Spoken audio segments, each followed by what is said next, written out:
Hello, we're reading from The Undiscovered Self by Carl Gustav Jung.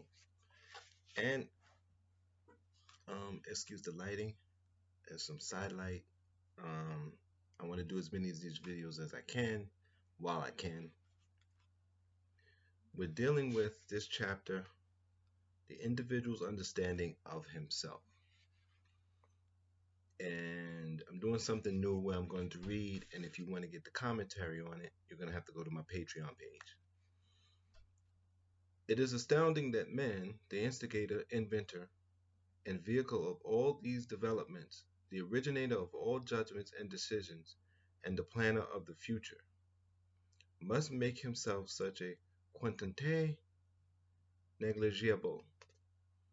The contradiction, the paradoxical evaluation of humanity by man himself is in truth a matter for wonder, and one can only explain it as springing from an extraordinary uncertainty of judgment. In other words, man is an enigma to himself, and this is understandable, seeing that he lacks the means of comparison necessary for self-knowledge.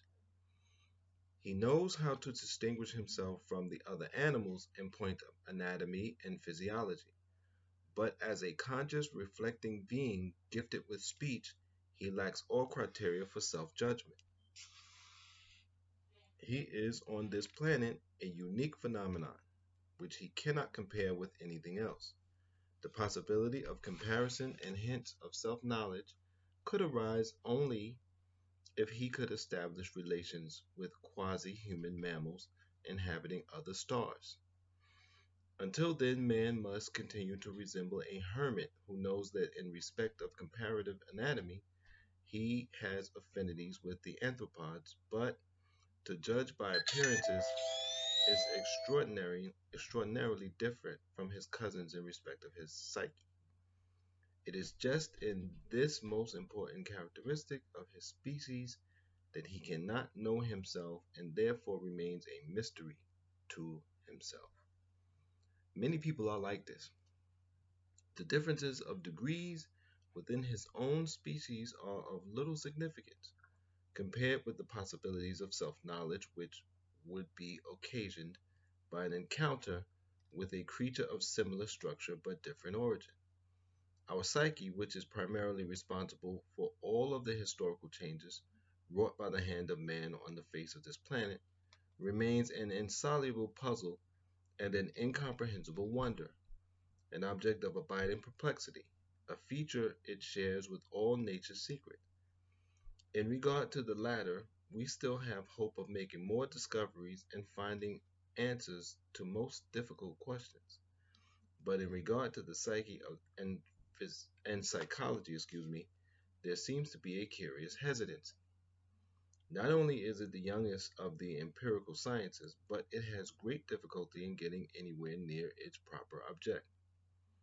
In the same way that our misconceptions of the solar system had to be freed from the prejudice of Copernicus, the most strenuous efforts of well-nigh revolutionary nature were needed to free psychology first from a spell of mythological ideas and then from the prejudice that the psyche is, on the one hand, a mere epiphenomenon of a biochemical process in the brain, or, on the other hand, a wholly unapproachable and recondite matter.